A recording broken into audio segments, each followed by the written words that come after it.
Hello, my name's Doug Hamilton. I'm chair of the Niagara 2022 Canada Summer Games. We're here today to take you on a tour of one of our key legacy facilities, the largest legacy facility that we're building for the Games. It's called Canada Games Park.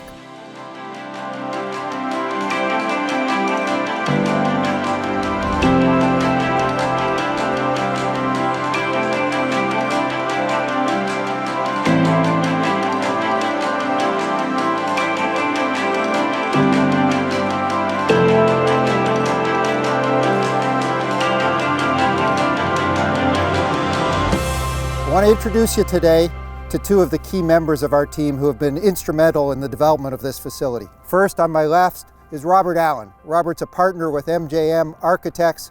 They're the architect firm that's taken the lead role on developing the plans for this facility. On Robert's left is Daniel Aquicon. Daniel's president of Aquicon Construction.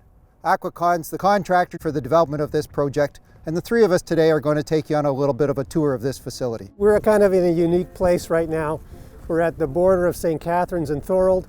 We're at the entrance to Brock University, and this building has definitely been designed as a gateway building. We want it to be a local landmark that sort of defines this very, very special place that we're in. Also, it's designed as a civic building. It wants to be open and welcoming for everybody. And to that end, it has these two great public entrances that are both defined by these large porches. And so we're standing in front of one of the porches here, which is one of the kind of main entrances of the building. And that faces this square that I'm standing on, which is going to be a fabulous public square for celebrations and demonstrations, all really cool public stuff that we want to happen around the building. As Robert mentioned, we knew when we started this back in, I guess it was December of 2020. So it has just been over a year. We knew that the timelines were there and the requirement for the building was there. I mean, obviously, I think none of us could envision what happened following that, which was obviously the pandemic we're dealing with, but we knew we had to move. So we had brought on one of Niagara's largest steel companies, an NRE. We had the foundations in almost immediately, commencing upon award. The steel, we really focused on the BIM design and got the M&E involved. A lot of collaboration with consultants, MGMA and Blackwell. And we just made sure that, prior to that steel coming to site, everything was coordinated, scheduled, timing, access was good, and it all worked out. I mean, really everyone that was part of the team really focused on getting it up. I think we all were aware of the timelines, and it worked quite well. And as Robert mentioned, one of these canopies in the front here, as we see, that was a big part of the collaboration and getting this organized, and that's what you see in front of you today. So we're going to stop at a number of places in the facility and take you on that tour that we talked about and explain some of the unique features of this facility and how it's going to be used in the future.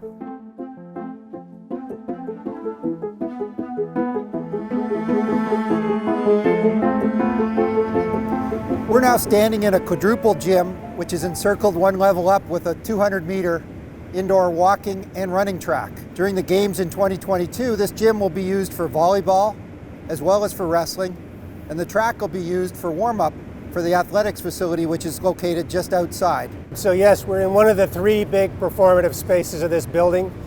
This room we call the gargantuan room. It is big enough to hold 4 full-size basketball courts, and as Doug mentioned, it's circumnavigated by a 200-meter indoor track. This is all sprung floor. It's going to be one of the biggest, I think, rooms in Southern Ontario. It has been designed as a multi-purpose space. It's subdividable into 4 sections. There are bleachers over there that are going to be for 500 people that are pull-out, so that you can use this room for all kinds of things after the games are done. The other thing to note is that we have sculpted the daylight in this room. It's a performative space, so we want to make sure that we get daylight, but that it's not interfering with the activities of any of the athletes. So that actually gives you the form of the building on the outside, which is sort of an eyebrow that controls the light into this room. As Robert mentioned, it is probably the largest space we've constructed in a community center. And you piggyback that with the arenas, it was really about access. I mean, you can see the massive trusses that are up in the ceiling. It was about access on how we were going to get it in. So it was a matter of sequencing to make sure we could get inside to actually put this gym together. As Robert mentioned, it's a sprung floor, so all that high-level work, perimeter work, track work, all that needs to be finished before this floor goes in. And as you can see, it's coming along, and we got to make sure everything's tidied up before that floor goes in.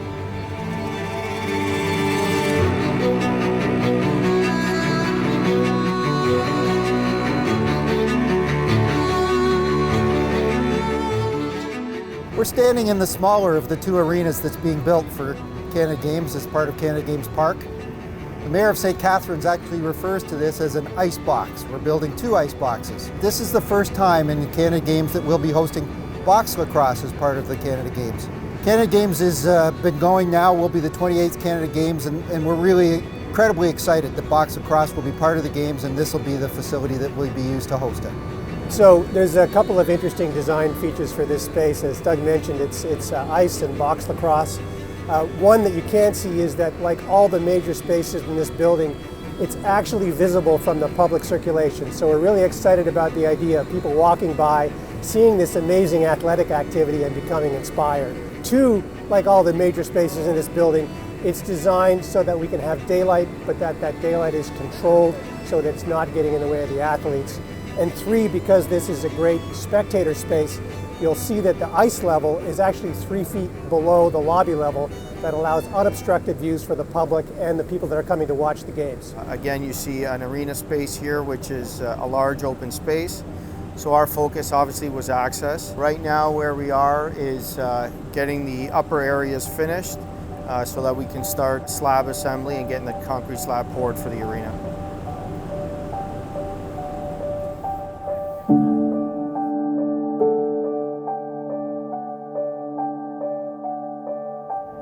So we're now standing in the main arena, or ice box, that's being built as part of Canada Games Park. Again, this will be used for box lacrosse during the Canada Games. Box lacrosse will have both male and female competitors, so this will be a very busy spot in a year and a half. So this main arena and the gym that we were in previously are both actually quite close to the front door and are both visible when people enter the building from the parking lot. This is a kind of premier space. As Doug mentioned, there's only over 1,100 seats here. The concourse that you see at the top of the rows of seats actually goes out to an exterior balcony that overlooks the 400-meter track. So it provides sort of double duty as a kind of spectation space, if you will. Similar to rink number 1, the natural light has been designed so that it's controlled so that it doesn't get in the way of the athletes. As it's a big open space in the arena, our focus was really access, getting the steel up. Prior to the winter, we gave it a good push to get all the aprons in, get the seats in, get the concrete work done. And now we're just focusing on the upper level work to get that all completed before we start pouring the arena slab.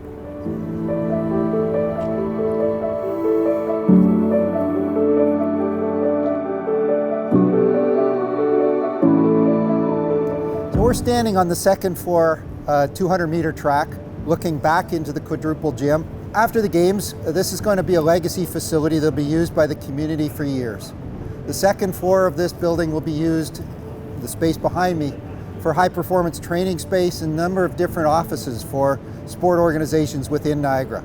On the first floor, there's a very impressive space that will be used by the Brock Niagara Centre for Health and Well-Being. So we really envisioned these 3 big performance spaces that wrapped a kind of core that was about healing and athletic performance. And we are sort of now standing, as Doug mentioned, on the 200-meter track. When this thing kicks into legacy use, we find these tracks are popular not only with runners, but with seniors, moms who are with their kids, people in wheelchairs. These are incredible civic spaces that I think everyone's going to enjoy. We've been very careful in the design of this space to, again, have abundant natural light, but to control it. And a lot of the kind of iconic roof movement you see on this building is actually about controlling light into this space. From where we're standing right now, one of the cool features is the balustrade behind us. There was a lot of work that went into this. Not only is it going to serve as a barrier and a feature from the inside of the gym, but this tube right here is actually one of the most integral pieces of the track and its stability and holding everything together.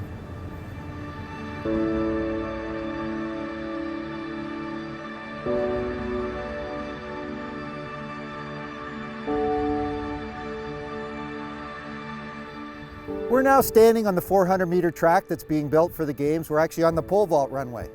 And in front of me is the new beach volleyball facility that's being built for the games and will remain as a legacy beach volleyball facility after the games with 6 permanent courts. Just to our left is the parking area that will be used for Canada Games Park, with 300 parking spots. During the games, we're going to activate that area as a facility that we're going to call Niagara Place. Turn it into a cultural celebration festival location, and it'll be a centerpiece for the games. As Doug mentioned, the athletic fields are actually oriented so that all of this faces Shimon Tower of Brock University, which was something that was very important to them. I think you can see two things from where we're standing. One, you're seeing the other main public entrance to the facility, a big public porch, open and inviting.